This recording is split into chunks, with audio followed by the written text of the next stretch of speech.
It's July 8th, 2024. Happy birthday, Tom.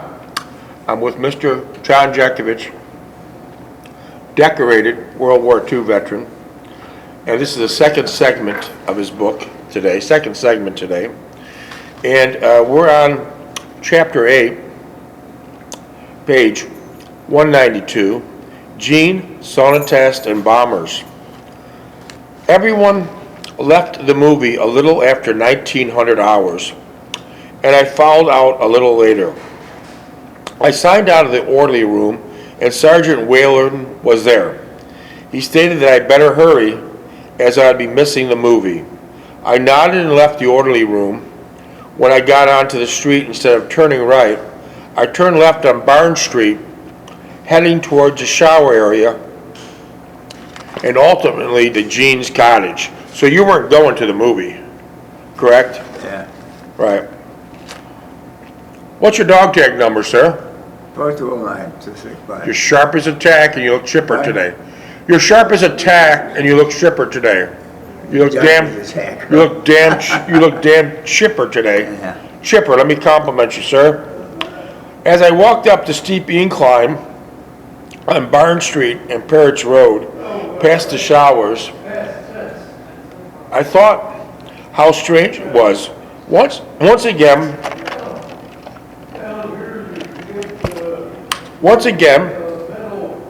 I was hurrying off to see someone and it was not Anne. Take care now. Take care. It was not Anne. I wondered what she was doing at this very moment.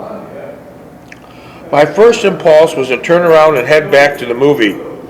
Instead, I kept going to the last tier of the cottages, and before I knew it, I was standing in front of the gate of Jean's cottage. I stood there momentarily, not thinking of anything in particular, when suddenly the door opened and Jean was standing in the entrance, waving to me to come on in. As I reached the entrance, she grabbed my hand and led me into the front parlor.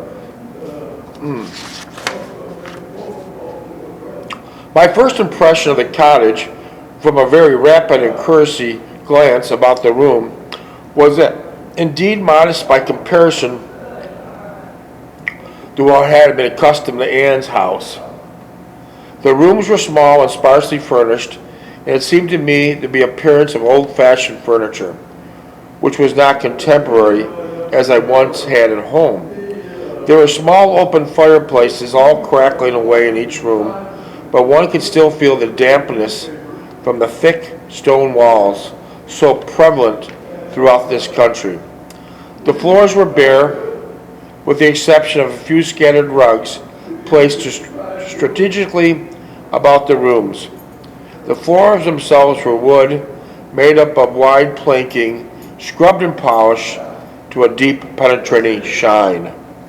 The house itself had a strange aroma which I never experienced before, a sort of a combination of mixture of carbon and steam, or perhaps boiling water. Morning what? You said that Jean's cottage had a strange aroma like boiling water. Do you remember the smell of the cottage? Burning water? Boiling water. Do you remember the smell of Jean's cottage? Oh, they all smell inside. You said this one here, when you first entered it, it smelled like a mixture of carbon and steam. Well, there's probably someone living there. Jean, still holding my hand, led me into the main part of the parlor where her parents were seated. She introduced me, and once again, a shiver of embarrassment overcame me as I fumbled for the appropriate words to say. Jean's father was short and stocky, with a full crop of heavy, thick, black hair. As he smiled, I could not help noticing that his teeth were dark grayish color. Jean's mother was rather tall, taller than either Jean and her father, but slenderly built, with the typical English features. She greeted me warmly, and as she spoke, I had again to concentrate very intently, almost to the point of lip reading, to understand what she was saying, as her Welsh accent was overpowering, and she had a tendency... What kind of an accent? Jean's mother's Welsh accent was very thick, and you had to listen intently what Jean's mother was saying because of her accent. Welsh accent is overpowering, and she had a tendency to talk very rapidly. Neither seemed to put out the presence there of both. I thought we were quite natural and perfectly at ease as we talked and got acquainted. Jean's father was easier to understand as he talked much slower, as his Welsh accent was not pronounced as his wife's.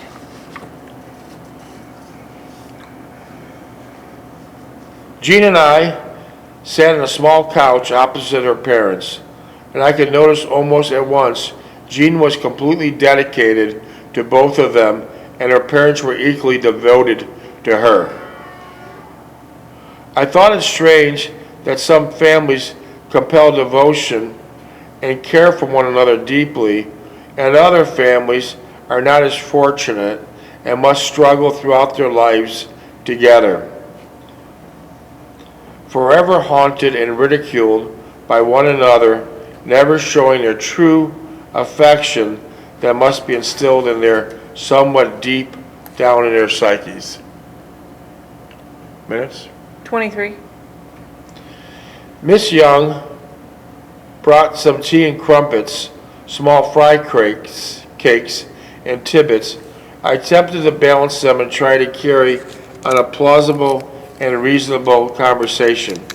The two perfectly sincere and charming people, Jean would glance at me and occasionally smile,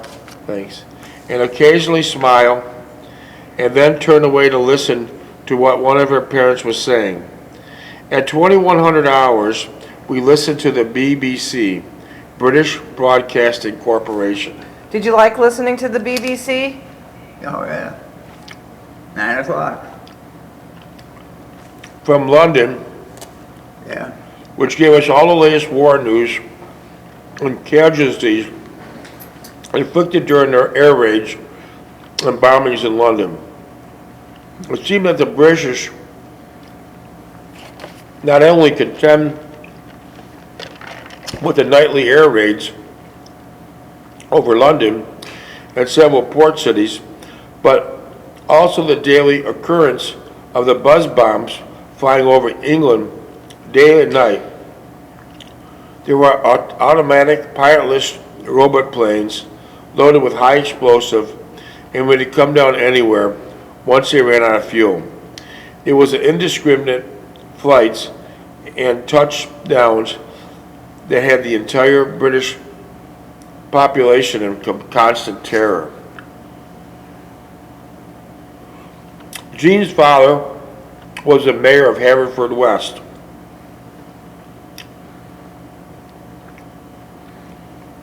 Or more correctly, his official title was Admiral of the Port.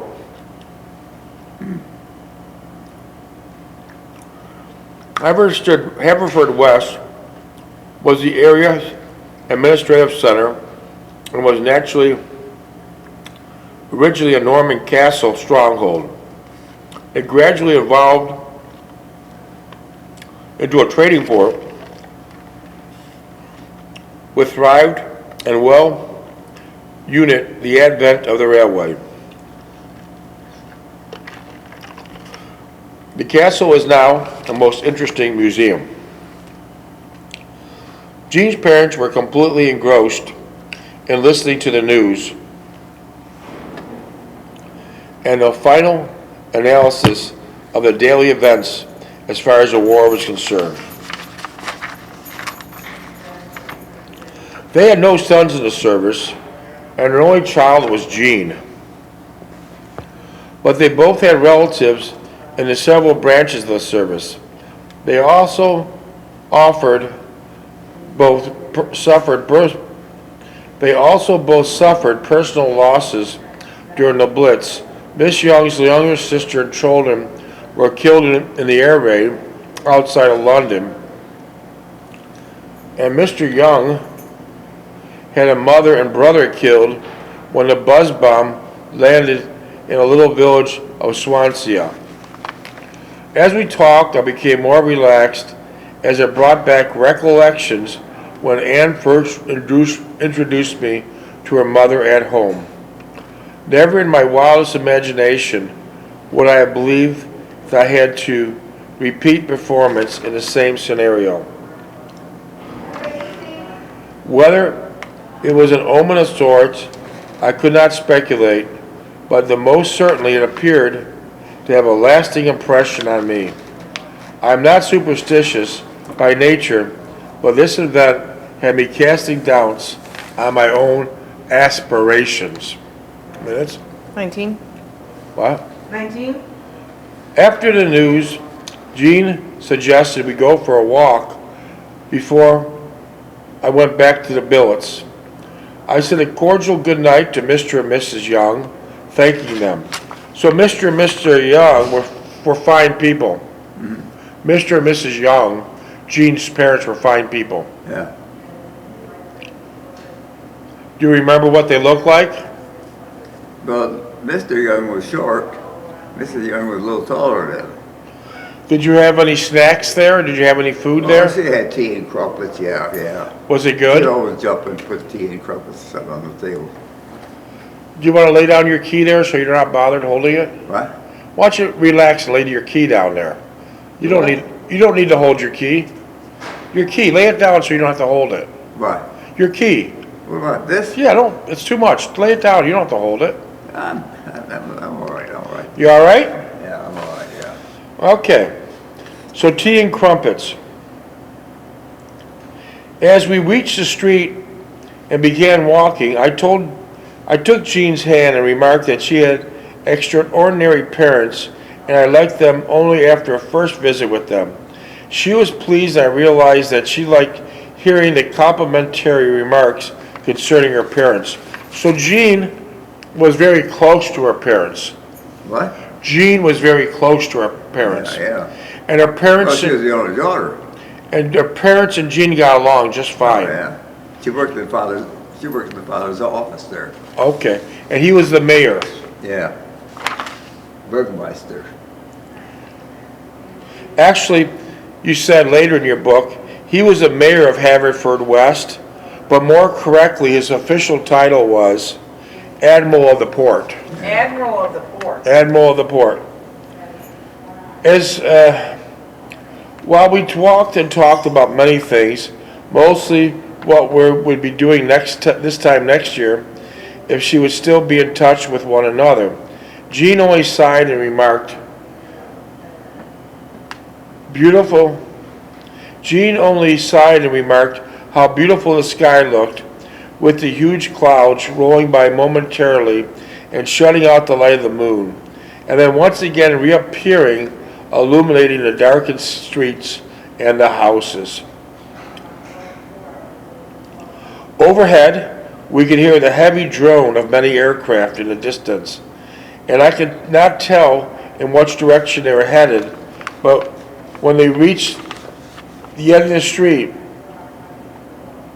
where several straight back benches were overlooked the entire village of Haverfordwest. As we sat there, we could see for miles. When the moon reappeared, it reminded me of the bluff at Owensboro and the lights of Evansville below. It became quite cool suddenly, and a stiff breeze started to pick up from the west. I sat closer to Jean and put my arm about her and moved even closer to her. She looked up to me at the moment. I suddenly bent down and kissed her and held her for a moment in my arms. While I realized what I'd just done, I quickly stammered an apology and for more inappropriate actions and felt embarrassed and a loss for sensible explanation for my behavior. She smiled and took my hand and said how she had a beautiful time tonight, and I discerned her expression and goodness, quietly stated that I too had an enjoyable interlude and was pleased meeting and talking with her parents, but mostly I liked being with her. She smiled again and said that the next time we meet, we should take a picnic lunch and go bicycling to the park at the seashore. I liked that. The best time would be Saturday or Sunday, as there are usually nothing going on the weekend. And possible exception of some sort of detail, I was excited at the prospect, and Jean was pleased with the suggestion she had made, the way it had affected me.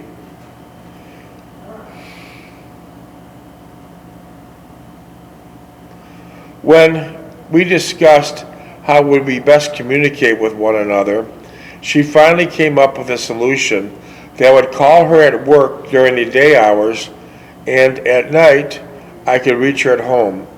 It suddenly struck me that this was glaringly familiar, something I had gone through with Anne.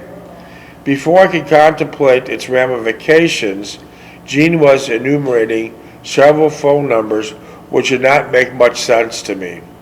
They were phone numbers that I had never seen before. 0437 765 423, which only added to the confusion. I stated I would like to see her again this weekend, and she was in perfect agreement. Now, if I could only escape the weekend duty detail, this was beginning to sound familiar all over again. Would you like some water? Would you like some water? Yeah. You want some water? No. Come on, Dave. I can't piss now. Okay. You want me to keep reading? Huh? You want me to keep reading? Are you listening? Yeah, sure. Go ahead. Okay. She held on to me for a few seconds, then kissed me lightly on the cheek and murmured softly, "Good night. Thank you for a wonderful time tonight." With that, she turned and ran toward the front door and disappeared inside. Walking down to the orderly room and the billets, I thought over the last several hours. Good night. Thank you for the wonderful time. With that, she ran down and disappeared inside. Walking down to the orderly room and billets, I thought over the last several hours what I was getting involved in again. I didn't think so. Was I encouraging Jean? I did not think so. Was I having second thoughts about Anne? Certainly not. Was making me feel as I was betraying Anne? You what? What was then making me feel as I was betraying Anne, or at least disregarding her feelings towards me? I think the major factor insofar, hey, What?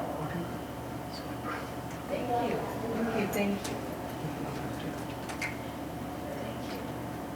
I appreciate it. thank you, Ted. Hey, girl. Thank you very much, He brought Ted. this just for you, John. Sit down here. I heard the word water and All right. Hey, girl. Thank you very much. Thank you very much. yeah, don't even worry about it. Take care, Ted. Oh, yeah. All right. Okay. Thank you Good again. night, Ted. Okay. Thank you. Walking down to the orderly room and the billets, I thought over the last several hours what I was getting involved in. I think the major factor insofar as my relationship with Jean was the unconscious motivation that I had to trifle a bit machoism. In other words, it was almost expected of one at least kiss the girl on the second or third date. Otherwise, you would feel unworthy or worse, yet unattractive. I'll get it, John. Just sit back. Fall over. Just sit back. Get the I mail. want you to follow. Yeah, I'm Get- gonna go check your mail, John. Get the mail. I'm gonna check your mail. Just at the mail. I'm gonna go check your mail. So that was good timing. Granted, Jean wasn't attractive and inviting, so the compulsion was prevalent in reality. Who's this? Jean Young, Haverfordwest. And therefore the motivation 9 minutes. was easily, how many? 9. Easily put into motion. I did not feel, as I was on the rebound, that Anne had rejected me. On the contrary, if there was any form of rejection as far as our relationship was concerned, it was all on my part. I was fortunate that I had met Jean and was looking forward to seeing and being with her again during the little time we had left here. Is there something I could get you? Huh? Is there something I could get you? The what? Is there something I could get you? No, go ahead. Want me to continue reading? Yeah, go ahead. The next morning after chow, we were issued more cold weather clothing. But the largest issue was a Jeep trailer and assigned driver for each squad. We would take the Jeep trailer when we crossed the channel and use it as a part of our standard equipment in combat. So you used the Jeep trailer quite a bit, right? Yeah. How big was this Jeep trailer? Trailer? Oh, as wide as this, and probably half as length of this. So it's pretty big. Yeah, and it's deep, yeah. And you put all your equipment in there, right? Yeah. Wow. Covered with a tarp, and that's it. Yeah. And a Jeep would tow it, right? Jeep, you hook it up on a trailer. Yeah. That's interesting. And Each platoon had 2 or 3. That's what Post was driving. okay. The assigned driver for our squad was a replacement by the name of Fred Post, a former ASTP member with several years of college who was studying to become an attorney. Whatever happened to Fred Post? Post? Yeah. Did he make it through the war? Post? You say Post? Fred Post. Assigned driver for our squad was a replacement name of Fred Post. Fred Post? Yeah. A former ASTP member with several years of college who was studying to become an attorney. Yeah, but yeah, I remember him. They had a little bunch there, and he was with that bunch. Post wore thick-rimmed glasses and was apparently intelligent, but should have never been assigned to the infantry. In a way, he reminded me of Lape, and I thought now we have 2 people to look after and mother. Yeah. Although Post was ASTP and surely displayed it, he did not have the attributes of ever becoming a good soldier and openly admitted as much of no qualms or excuses. No street smarts. No. He lived in a world of his own. When left to his own devices, would usually have someone bail him out whenever he got in over his head. He was quiet, even-tempered person who did not put any display of his background or flaunt his good fortune in being intelligent and articulate. He was never boring or tiresome to have around, and he was always the perfect gentleman. So Post was a pretty straight guy. Yeah. Post was a good guy. Fink assigned Post a bunk in our squad room, and we had all got better acquainted with him. He was from New York City, Upper Manhattan, and both of his parents were attorneys. There was nothing ostentatious or pretentious about his mannerisms. As with the case of most of the ASTP and Air Corps that I come in contact with.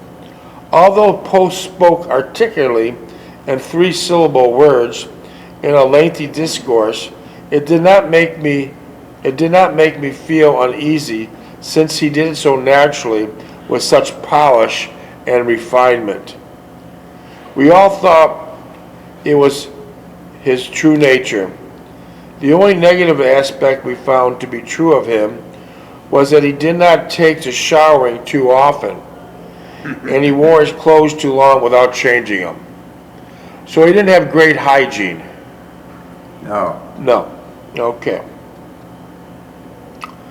It would not be long before when he would join him in the two attributes.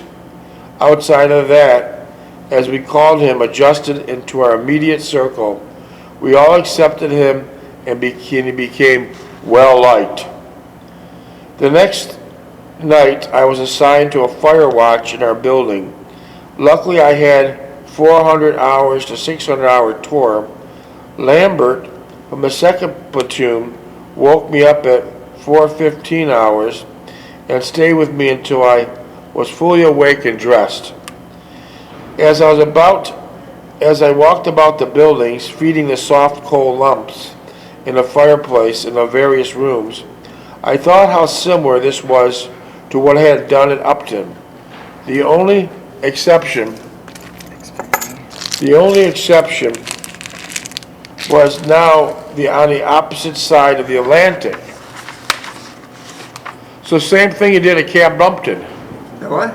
The same thing you did at Camp Upton, feeding the fireplace. Yeah. Yeah. But this time it's at opposite side of the continent. More of the rooms were the same size and layout, with the exception of the larger room, and that was the west wall of the building. This was taken over by Captain Joulard and headquarters platoon of 10 to 12 men. This was the only room that had its door locked at night, and as a consequence, we did not service its fireplace. I found out later that headquarters platoon did their own security and fire watch independent of the rest of the company. The time went quickly, and since my watch was over 0600 hours, I retrieved my towel and shaving equipment in preparation for a shower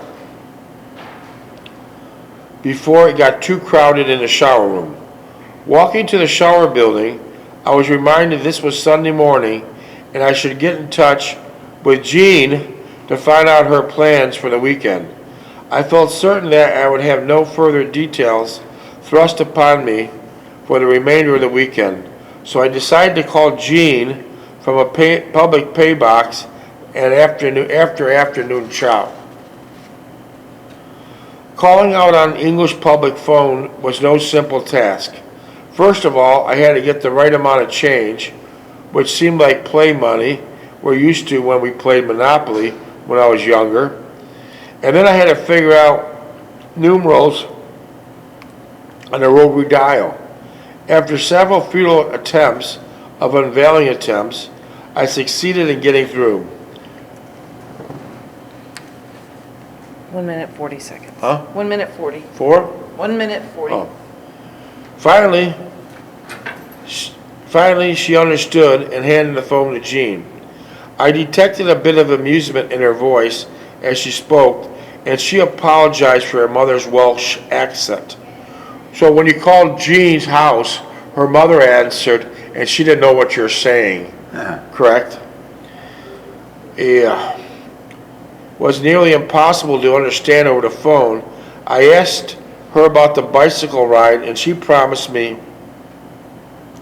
that at 1400 hours would be too soon. Without hesitating, she said that she was fine and she would expect me then. We talked a while, and then I said goodbye, once again confirming our date that afternoon. I went back to the billets and I discovered that Leip had gone to London on a 3-day pass with several people from the second squad. But wasn't London being bombed? Yeah. Why would Leip go there? Well, when they start bombing, they all go to everywhere, shelters. Oh, wow. I'm surprised the Army let soldiers go on tours of London when the bombing. The Admiral had a station there. Oh, yeah. Minutes? Just 20 seconds. So I don't know if you want to even. Just a Do you minute. want to continue on then? No. Wait, let me see. Just hold on. So we'll pick No, up we'll see tomorrow. your We time. got 8 seconds left. So we'll just continue on tomorrow. Yeah, give me the pen, we'll sit here and talk. Okay.